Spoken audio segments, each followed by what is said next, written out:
N'avez-vous jamais trouvé étrange qu'un ami, brillant par ailleurs, défende un politicien ou une star au point d'excuser l'inexcusable, comme si l'admiration rendait aveugle au réel? Ce spectacle n'a rien de nouveau. Dans les ruelles de Florence, il y a 5 siècles, un secrétaire de chancellerie observait ce théâtre des passions humaines et prenait des notes. Machiavel aurait dit que le pouvoir n'est pas qu'affaire d'épée et de traité, c'est un art de composer avec l'orgueil, la peur, l'enthousiasme et la bêtise. Pas l'insulte facile, mais une force sociale qui, mal comprise, renverse les cités les mieux bâties. Dans ces pages, Machiavel a disséqué les erreurs des princes, mais aussi celles des foules. Il aurait regardé notre époque, ses engouements, ses emballements, ses bulles d'illusion, et il aurait reconnu d'un signe de tête certains mécanismes atemporels. Pour rendre ces mécanismes visibles, prenons 5 lois simples, comme des pierres blanches posées sur le chemin. Elles ne flattent pas l'amour-propre, mais elles éclairent. La première loi tient en une évidence qu'on refuse d'admettre. On sous-estime toujours la quantité de bêtises qui nous entoure. Pas parce que le monde serait peuplé d'esprits faibles, mais parce que l'intelligence n'immunise pas contre l'aveuglement. Le cœur humain s'emballe, l'émotion déborde la raison, la rumeur peint le ciel d'une seule couleur et l'on jure que c'est la vérité. Machiavel aurait rappelé Florence hypnotisée par le prêche austère d'un moine charismatique. Des artisans, des marchands, des professeurs, des notables, tous emportés par une ferveur qui, croyant purifier la cité, l'exposait à des périls extérieurs. L'histoire abonde en foules persuadées d'agir pour le bien et qui, au bout du compte, livrent leur maison sans s'en rendre compte. Cette loi n'est pas un jugement moral, c'est une consigne d'architecte. Un édifice solide se construit en assumant la charge maximale, pas la charge moyenne. Un gouvernement sensé, une entreprise bien dirigée, une communauté vigilante doivent concevoir leurs mécanismes de décision comme des ponts, capables de résister au flux soudain des passions. Machiavel aurait dit « Fiez-vous moins aux intentions proclamées qu'aux effets probables, et n'accordez pas le pilotage à la tempête. » La deuxième loi grince davantage. La bêtise n'épargne ni rang, ni diplôme, ni fortune. Un général victorieux peut perdre une bataille par entêtement. Un pape politique brûler ses atouts par impatience. Un magnat confondre succès et infaillibilité. L'histoire italienne fourmille d'exemples. Des alliances nouées à contretemps, des guerres déclenchées au nom de grandeurs illusoires, des cités affaiblies à force de prudence mal placée ou d'audace mal pensée. Machiavel aurait dit que la réputation et l'érudition ne suffisent pas. Ce qui importe est la capacité à écouter des contradicteurs, à réviser un plan quand les faits le contredisent, à ne pas se croire dispensé de la réalité. Le monde contemporain ne déroge pas à la règle. Des dirigeants de la technologie fascinés par leur propre éclat ont lancé des produits mal mûris. Des experts ont défendu des équations séduisantes qui, appliquées sans prudence, ont poussé des économies entières au bord du précipice. Non par malveillance calculée, mais par autosuggestion, l'impression de tenir la clé de tout. Machiavel aurait insisté « Gardez près de vous des conseillers qui osent dire non. Valorisez ceux qui testent, qui vérifient, qui refroidissent les enthousiasmes, non pour brider l'audace, mais pour la rendre efficace. » La troisième loi trace une frontière nette. Un bandit agit pour un gain, on peut le prévoir. Une personne véritablement stupide nuit sans profit, parfois même à elle-même. C'est ce qui la rend dangereuse comme une rafale de vent changeant, impossible à négocier, difficile à canaliser, capable de coucher un champ au hasard.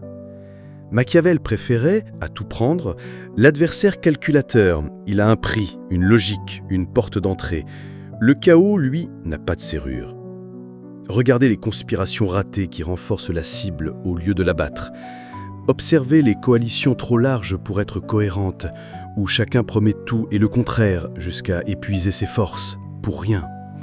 Les décisions prises pour montrer de la détermination détruisent le capital de confiance, mangent les réserves, isolent les alliés. On retrouve la même mécanique dans certaines politiques publiques menées au gré du slogan « Ouvrir tout, fermer tout, sans plan, sans séquence, sans amortisseur ». Machiavel aurait dit « La virtu, cette énergie lucide qui gouverne la fortuna, consiste précisément à donner une direction aux forces contraires, à poser des digues et des écluses, à transformer le torrent en canal. » Quatrième loi, Les non-stupides sous-estiment constamment le pouvoir de nuisance des stupides. On s'imagine qu'une poignée d'âneries se résorbera d'elle-même, puis l'ânerie s'agrège à une seconde, s'enfle d'une troisième, conquiert l'agenda et ce qui était marginal devient structurant. Machiavel aurait cité ces complots improvisés qui, faute de connaître le sentiment populaire, échouent si bruyamment qu'ils raffermissent le pouvoir qu'il voulait abattre. Il aurait rappelé qu'un régime bien conçu se protège non seulement des ennemis habiles, mais aussi des ennemis maladroits. Ce n'est pas un appel à la méfiance généralisée, c'est un rappel procédural. Les systèmes solides multiplient les étages de vérification et les dispositifs d'arrêt d'urgence. Une armée qui sait que l'enthousiasme ne remplace pas la logistique, une administration qui publie les hypothèses et mesure les effets, une presse libre qui met les chiffres sur la table, des tribunaux qui exigent la preuve. Machiavel aurait recommandé d'anticiper les dommages collatéraux des bonnes intentions, car l'enfer politique en est pavé. La 5e loi, la plus âpre, s'énonce ainsi. Le stupide est plus dangereux que le bandit. Le bandit peut être contenu par la garde, dissuadé par la sanction, racheté par l'intérêt. Le stupide, lui, sème la casse sans motif et souvent sans retour. On sait s'organiser face à un rival rationnel. On sait mal se défendre contre l'imprévisible de masse. C'est une vérité cruelle, mais utile, car il dicte un ordre des priorités. Sécuriser d'abord contre l'aléa humain, puis contre la malveillance. Machiavel aurait dit que la chute d'une république tient autant à l'érosion de ses mœurs civiques qu'aux manœuvres de ses ambitieux. Quand l'aveuglement collectif prend l'allure d'une marche triomphale, les meilleurs stratèges n'ont plus assez de levier. La prévention est alors le maître mot. Ne pas laisser les digues se crevasser, ne pas livrer la conduite au vacarme, ne pas transformer la colère en boussole. Que faire alors ? L'art de gouverner chez Machiavel n'est pas la domination par le cynisme, c'est la lucidité organisée. D'abord, la virtu, cette qualité du capitaine qui voit le relief, ne confond pas météo et climat, s'exerce, ajuste, tranche. Elle suppose de l'ascèse, résister au besoin de plaire à tout le monde, accepter d'être impopulaire à un temps pour préserver l'ensemble, demander des preuves, punir sobrement mais sûrement. Ensuite, les institutions, mécanismes à cliquet qui empêchent le retour en arrière irréfléchi, loi claire, finances tenues, contre-pouvoir réel. Machiavel aurait dit « qu'on vous contredise, c'est ainsi que l'on gouverne ». Enfin, la pédagogie. Aucune cité ne résiste longtemps si ses citoyens ne savent pas lire un graphique, distinguer un fait d'un commentaire, reconnaître un sophisme. L'éducation civique n'est pas un supplément d'âme, c'est une infrastructure autant que les routes et les ponts.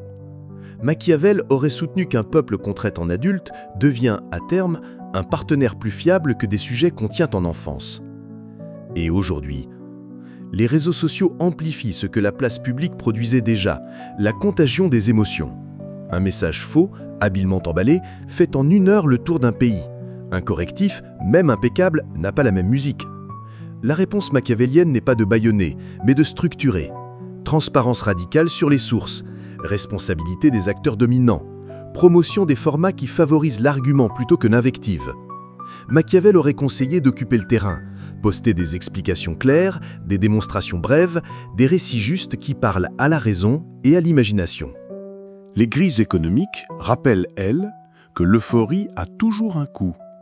Quand chacun croit que, cette fois c'est différent, le réel finit par présenter la facture. Machiavel aurait demandé aux gardiens du bien commun de fixer des limites en amont. Exigences de capital, audits indépendants, alertes publiques sans phare. Non pour étouffer l'initiative, mais pour empêcher l'incendie d'usine. La question climatique montre la tentation de reporter à demain ce qui coûte aujourd'hui. Or, l'atmosphère ne négocie pas, elle réagit. Machiavel aurait soutenu des réformes graduées mais irréversibles, étapes connues à l'avance, trajectoire mesurable, sanctions automatiques en cas de déviation, accompagnement des secteurs les plus exposés. Gouverner ici, c'est faire entrer l'avenir dans le présent sans casser le présent. Un art d'équilibriste, pas un pari à qui tout double. La santé publique enfin a révélé combien l'information peut sauver ou perdre. On a vu la puissance d'une consigne claire et la casse provoquée par les messages contradictoires. Machiavel aurait recommandé de régler la chaîne de décision. Qui parle? Quand? Sur quelle base? Avec quel contrôle de qualité? Et de prévoir des scénarios d'avance plutôt que d'improviser en direct, afin que la prudence ne soit ni panique ni inertie. À travers tout cela, une constante. L'ennemi principal n'est pas l'opinion adverse, mais l'absurde qui mord dans chaque camp. Il s'insinue dans les réunions, prend les bureaux d'assaut, s'habille de slogans, se nourrit de précipitations. Machiavel aurait dit que le remède combine ordre et courage. L'ordre des procédures qui empêchent l'emballement, le courage d'aller contre l'humeur du moment si nécessaire pour sauver l'essentiel. L'image à garder est celle d'un barrage. Trop rigide, il rompt. Trop poreux, il ne sert à rien. Un bon barrage canalise. Il laisse passer le courant utile, retient l'onde de choc, transforme la violence en énergie. Dans une cité, ce barrage a pour nom loi, contre-pouvoir, finance nette, pédagogie, éthique de responsabilité. Et il a pour gardien des hommes et des femmes instruits de leurs propres faiblesses. Car la première barrière contre la bêtise, c'est de s'avouer vulnérable à ses tours. Nul n'est vacciné à vie contre l'illusion, pas même les plus avertis. Reste un point essentiel, les histoires que l'on raconte. Les peuples ne vivent pas seulement de chiffres, ils vivent de récits. Machiavel l'avait compris, un prince habile s'est donné aux réformes une fable juste, non pour manipuler, mais pour rallier. Raconter pourquoi on refuse les solutions faciles, pourquoi on séquence un effort, pourquoi l'on exige des preuves, pourquoi l'on renonce à un effet d'annonce. Sans cette dramaturgie du vrai, la démagogie gagne par défaut. Alors, comment traverser l'orage? En cumulant de petites vertus qui, ensemble, font une grande force. Écouter les objections, publier les hypothèses, préférer le « montrez-moi » au « faites-moi confiance », récompenser la prévoyance, sanctionner la témérité irresponsable, refuser que la colère serve de plan. Machiavel aurait dit que la liberté ne tient pas seulement à l'absence de tyrans, mais à la présence de bonnes règles. Un peuple libre n'est pas celui qui crie le plus fort, c'est celui qui sait s'arrêter au bord du gouffre quand la foule pousse. En fin de compte, ces 5 lois ne condamnent pas, elles mettent en garde. Elles disent « comptez la bêtise dans vos calculs, sinon elle comptera pour vous. Ne présumez pas de votre immunité, aménagez-vous des garde-fous. Ne vous battez pas contre des ombres, établissez des faits. Ne cherchez pas une pureté introuvable, organisez la complexité. » Machiavel aurait conclu que la politique n'est ni l'art de plaire ni celui de punir, mais celui de maintenir une maison habitable dans un monde venteux. Et si l'époque ressemble parfois à une place d'armes ouverte aux rumeurs, rien n'oblige à livrer les clés. Il existe des portes, des verrous, des sentinelles. Ce sont nos institutions, notre discipline rationnelle, notre patience, notre exigence d'exactitude. La bêtise, c'est l'orage. La vertu, c'est l'art de dresser les paratonnerres, d'assécher les caves, de reconstruire les charpentes. On n'empêchera pas la pluie de tomber, on peut empêcher la maison de pourrir. Machiavel aurait dit que cela suffit pour mériter le nom de bon gouvernement. À chacun de s'y mettre, car la chose publique n'appartient pas au seul prince, elle se tient où elle tombe, dans la vigilance de tous.